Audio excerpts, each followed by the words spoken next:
अस्सलाम वालेकुम everyone, I am doctor Ayesha Asad. उम्मीद है आप सब खैरियत से होंगे। आज मैंने वीडियो ये बनाई ही ब्रेस्ट फीडिंग मदर्स के लिए। मैं चाह रही हूँ कि सब मदर्स को मैं अवेयरनेस दूँ और उन्हें बताऊँ क्या चीज़ें सही हैं क्या नहीं।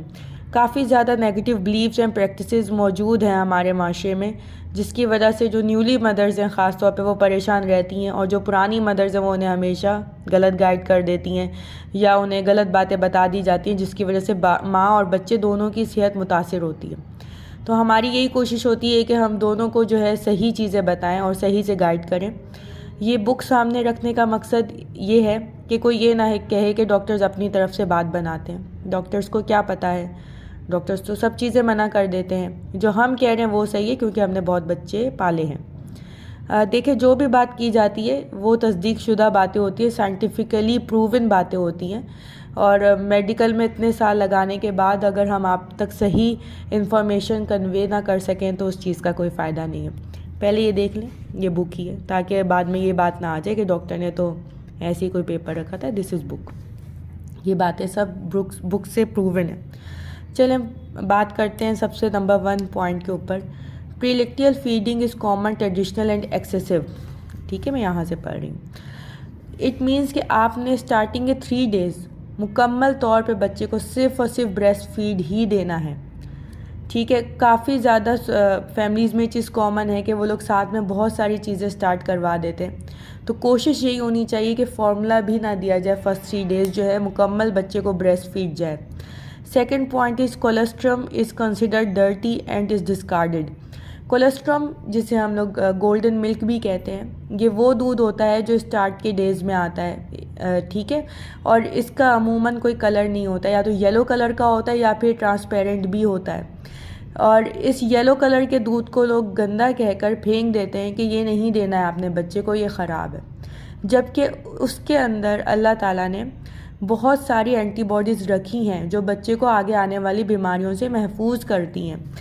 तो इस चीज़ का ख्याल रखना है कि इसे फेंकना नहीं है, इसे डिस्कार्ड नहीं करना है, ये आपने बच्चे को फीड करवाना ही करवाना है। ठीक है, ये बच्चे के लिए इंतहाई ज़रूरी दूध होता है जिसे ख़राब समझ के फेंक दिया जाता है। Breast feeding is delayed for 2-3 days. कुछ फैमिलीज़ में ये भी कहा जाता है कि अभी ब्रेस्ट फीड नहीं करवाओ। वही बात है कि ये अभी गंदा दूध आ रहा है, ये अभी बच्चे को नहीं देना है, आप 2 से 3 दिन रेस्ट करें। आपका सी सेक्शन हुआ है, आपकी नॉर्मल डिलीवरी हुई है, आप रेस्ट करो, फिर 2 से 3 दिन बाद दूध सही वाला उतरेगा तो फिर आप वो कराना है। ये सब चीज़ें गलत हैं।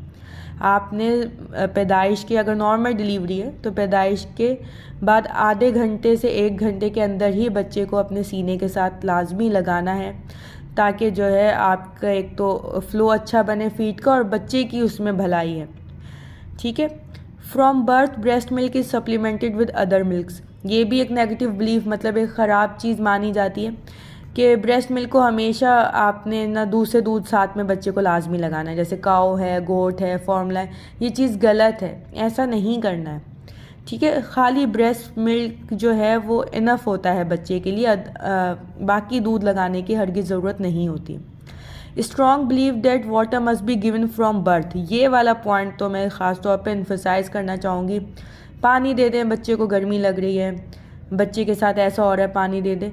पानी नहीं देना है आपको। अगर आप ब्रेस्ट फीड करवा रहे हैं या फार्मूला भी दे रहे हैं तो बच्चे को अलग से पानी देने की 6 महीने तक बिल्कुल ज़रूरत नहीं होती है, क्योंकि ह्यूमन ब्रेस्ट मिल्क में ही वाटर, आधे से ज़्यादा ब्रेस्ट मिल्क जो है वाटर पे बेस होता है और वाटर की क्वांटिटी इसमें ज़्यादा होती है। अब वो माएँ जो देही फार्मूला मिल्क रही हैं तो वो भी पानी में ही बनता है, तो अलग से पानी की ज़रूरत नहीं होती है। अगर कभी आपको लगता है कि बच्चा डिहाइड्रेटेड हो रहा है, मतलब पानी की कमी लग रही है, तो आप उसे ज़्यादा से ज़्यादा अपना दूध पिलाएं, उसी से ही उसकी सब कमी पूरी होगी।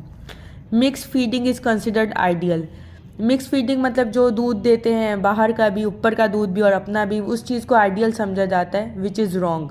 वो चीज़ आइडियल बिल्कुल नहीं है। आइडियल सिर्फ और सिर्फ ब्रेस्ट फीडिंग करवाना ही आइडियल है।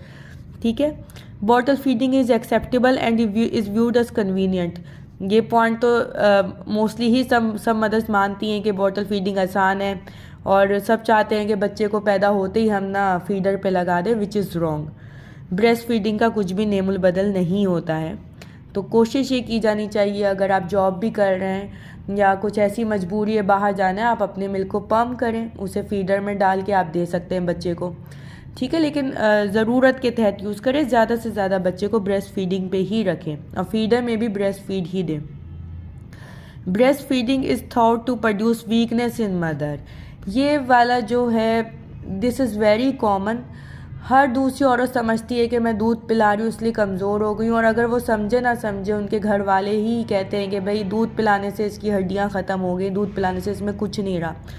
उन खातून को अच्छी डाइट नहीं दी जाएगी, उन खातून को रेस्ट नहीं दी जाएगी, उन खातून को दवाइयाँ नहीं दी जाएंगी, कुछ भी नहीं दिया जाएगा। बस ये कहा जाएगा कि दूध पिलाना छुड़वा दो तुम बच्चे को क्योंकि तुम बहुत कमज़ोर हो गई हो। बाकी किसी चीज़ में उसके साथ जो है अच्छा नहीं किया जाएगा, लेकिन इस चीज़ पे सबका ज़ोर होगा कि दूध पिलाना छुड़ा दो।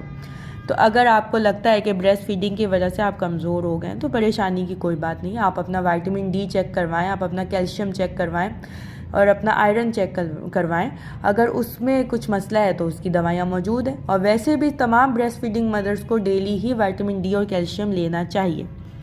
Relationship of diet to milk production is not understood, ये अक्सर ये भी मोस्ट कॉमन चीज़ है कि आपने ये खाया है तो बच्चे को ये हो गया, माँ ने ये खाया बच्चे को इस वजह से ये गड़बड़ हो गई।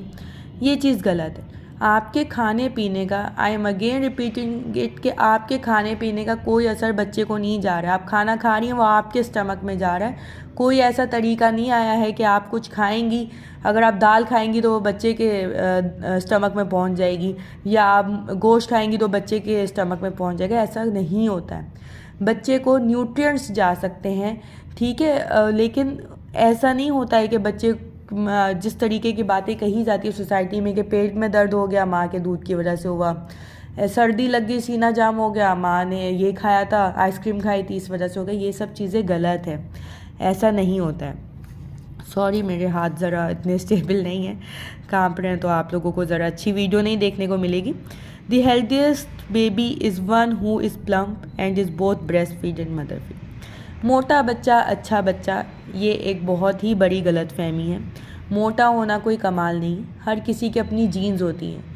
अक्सर जो है हमने देखा है कि फार्मूला पीने वाले बच्चे जो है मदर फीड वाले बच्चों से ज़्यादा सेहत में होते हैं, इसलिए क्योंकि उनमें ऐसे केमिकल्स और प्रिजर्वेटिव्स ऐड होते हैं जो बच्चे को सिर्फ फुलाते हैं, ठीक है। आपने इस चीज़ को नहीं देखना है, आपने बच्चे को मदर फीड करवाना है। बच्चे का वेट बस आइडियल नॉर्मल वेट में होना चाहिए। ये कंसिडर करना कि बच्चा जो है मोटा हो और बिल्कुल जो है पहलवान हो मेरा बच्चा, ये चीज़ गलत है, ठीक है। बच्चा एक्टिव हो और उसका वेट ना कम हो और ना बहुत ज़्यादा ओबेसिटी में आए, ठीक है। बस नॉर्मल वेट हो और हेल्दी हो, इससे ऊपर कोई बात नहीं है। और ये भी कहा जाता है कि जी जो बच्चे माँ का दूध और ऊपर वाला दूध पीते हैं वही बच्चे सही हैं, तो ऐसा नहीं है। अगर आप ब्रेस्ट फीड करवा रही हैं वेल एंड गुड।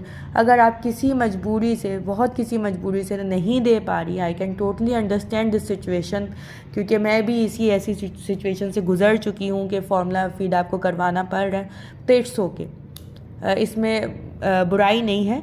लेकिन इन पॉइंट्स को समझाना बहुत ज़रूरी है ताकि जो मदर्स ब्रेस्ट फीड करवाने के लिए विलिंग है वो इन गलतियों में पड़ के या इन वहम में और इन मिस पे यकीन करके ब्रेस्ट फीड करवाना ना छोड़ें। मुझे उम्मीद है कि ये वीडियोस मेरी सबको बहुत अच्छी लगेगी और मैं कोशिश करूँगी कि मज़ीद ब्रेस्ट फीडिंग के ऊपर अवेयरनेस जो है फैला सकूँ। Thanks for watching.